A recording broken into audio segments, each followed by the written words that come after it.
Energi, kembali lagi dalam program Bincang Energi siaran terkini di minggu ini. Bersama dengan saya, Alvin di sini, dan kali ini saya juga bersama rekan saya. Halo Sobat Bincang Energi, saya Kristo dari Bincang Energi. Jadi hari ini kita akan ngobrolin berita-berita tentang energi dari tanggal 15 sampai dengan 28 Februari 2022. Ya, betul banget Kristo. Jadi, kita akan kembali mengulas berita-berita energi yang menarik di minggu ini. Tanpa berlama-lama lagi, yuk simak informasi dari berita pertama. Dilansir dari CNBC Indonesia, sehubungan dengan serangan militer Rusia ke Ukraina, harga minyak mentah jenis Brent tembus ke level 105 US dollar per barel. Defisitnya produksi minyak dan gas di dalam negeri, ditambah dengan kenaikan harga minyak di dunia ini, akan sangat memikul keuangan negara meskipun saat ini pemerintah tengah memacu investasi di sektor migas. Lantas, bagaimana ketahanan energi dalam negeri ini? Bahwasannya Indonesia sejak 2004 sampai saat ini masih bergantung pada impor bahan bakar minyak atau BBM dan minyak mentah untuk kebutuhan dalam negeri. Dari konsumsi BBM nasional 1,4 juta barel per hari hingga 1,5 juta barel per hari, kemampuan produksi minyak Indonesia hanya mampu mencapai 700.000 barel per hari. Walaupun target tersebut dapat dicapai dengan adanya transisi energi, Indonesia masih mengalami defisit minyak 500.000 barel yang harus diimpor. Ya, betul banget Kristo. Intensitas perang yang masih terus memanas antara Rusia dan Ukraina memicu harga minyak mentah berada di level yang lebih tinggi. Mengingat Rusia memasok 10% minyak dunia, sehingga produksinya amat menentukan keseimbangan, pasokan, dan permintaan minyak global. Di sisi lain, Kementerian Energi dan Sumber Daya Mineral atau SDM mengungkapkan kebutuhan bahan bakar minyak atau BBM di dalam negeri hanya bertahan untuk 21 hari. Untungnya, saat ini PT Pertamina mempunyai fleksibilitas suplai yang tinggi dari berbagai banyak negara untuk kebutuhan BBM sehingga Indonesia dapat lebih baik dan adaptif terhadap kondisi ketegangan dunia. PT Pertamina terus memonitor kondisi energi global yang berpengaruh pada bisnis perusahaan agar memastikan ketahanan energi nasional tetap terjamin, termasuk BBM dan juga LPG. Sebagian minyak mentah kebutuhan dalam negeri diproduksi melalui portofolio Pertamina, yaitu subholding upstream, dan juga disuplai oleh produksi KKKS Indonesia. Sedangkan mekanisme pengadaan dilakukan berbasis long term serta penyesuaian dengan short term sesuai dengan kebutuhan dan perencanaan yang matang. Selain memastikan pendistribusian energi ke seluruh Indonesia, PT Pertamina juga harus mengantisipasi dinamika market global saat ini yang berpotensi memberikan tekanan pada kinerja keuangan perusahaan dari sektor hilir. Pertamina diharapkan terus memantau perkembangan pasar migas dunia dan melakukan kajian, evaluasi, serta berkoordinasi dengan seluruh stakeholder terkait dampak strategisnya agar tetap terjaga kondisi pasar yang seimbang. Penting juga memastikan kemampuan keuangan perusahaan dalam rangka menjamin suplai BBM kepada seluruh masyarakat sampai ke pelosok negeri. Berita kedua datang dari sumber energi terbarukan lainnya yang tidak kalah menarik, yaitu pembangkit listrik tenaga bayu. Dikutip dari bisnis.com, pemerintah Provinsi Sulawesi Selatan dan UPC Renewables memperbarui nota kesepemahaman dalam ekspansi pembangkit listrik tenaga bayu atau PLTB.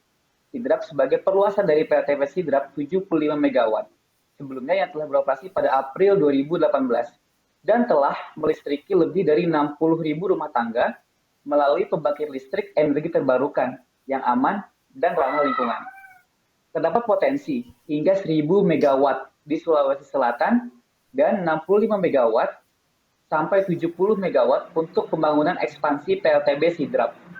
Nota kesepemahaman menjadi dukungan yang sangat kuat agar pembangunan PLTB ini dapat segera dilaksanakan sehingga investasi energi terbarukan dapat segera direalisasikan dan dioperasikan sesegera mungkin.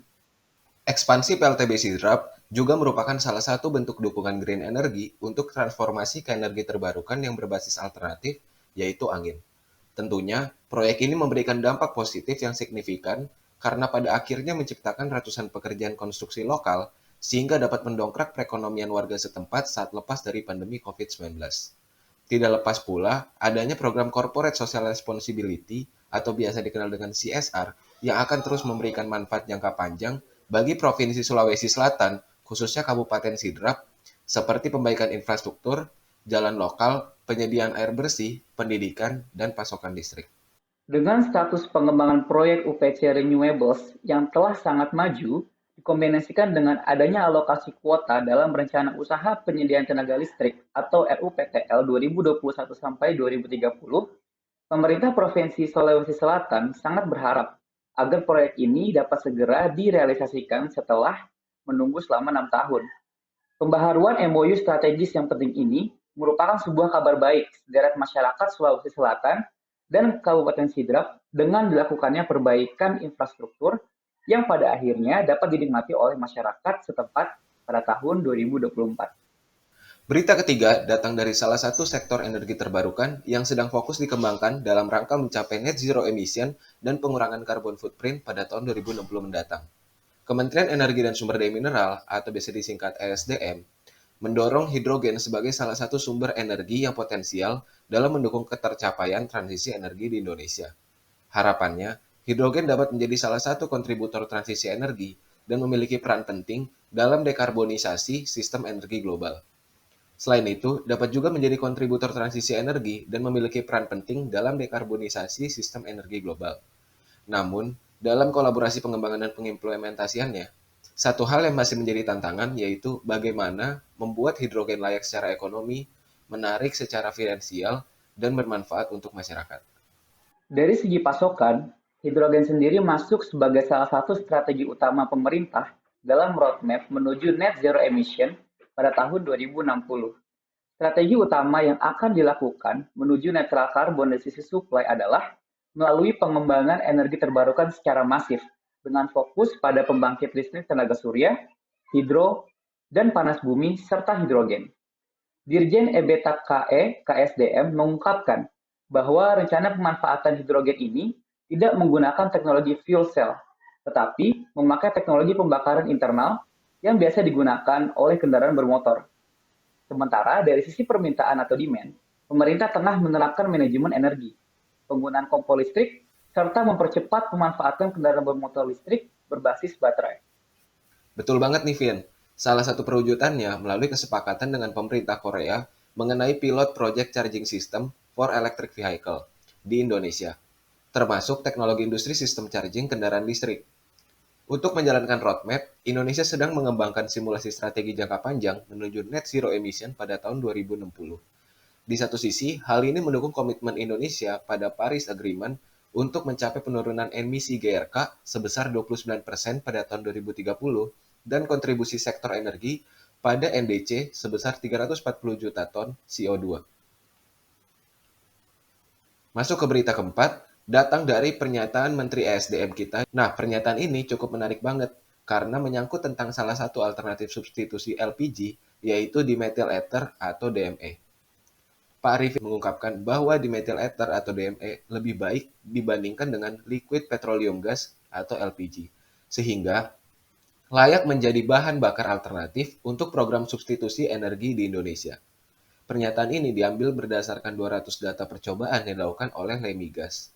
Percobaan itu menghasilkan kesimpulan bahwa efisiensi pembakaran dimethyl ether atau DME lebih baik dibandingkan dengan LPG.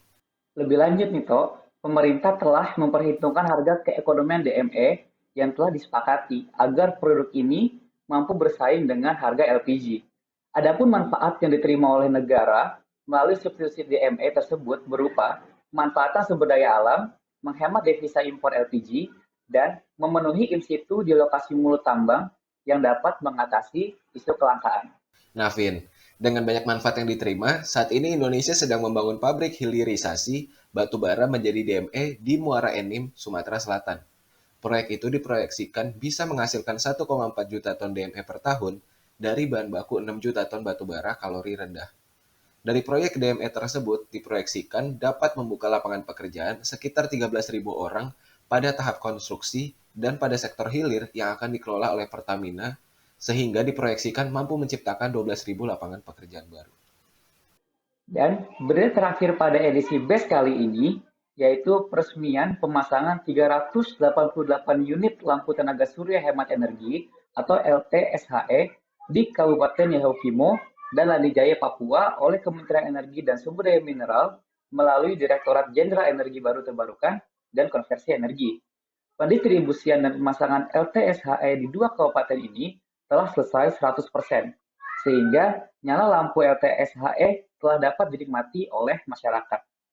Hal ini dilakukan sebagai upaya menyediakan akses listrik bagi seluruh rakyat Indonesia, khususnya masyarakat di wilayah terluar dan sulit dijangkau oleh akses jaringan listrik PLN. Betul banget tuh, Pin. Karena pemerintah terus berupaya agar pemanfaatan APBN dapat dirasakan langsung oleh rakyat. Untuk wilayah terluar dan terdepan, fokus pemerintah adalah terus menyediakan akses energi dengan pemanfaatan potensi sumber energi setempat.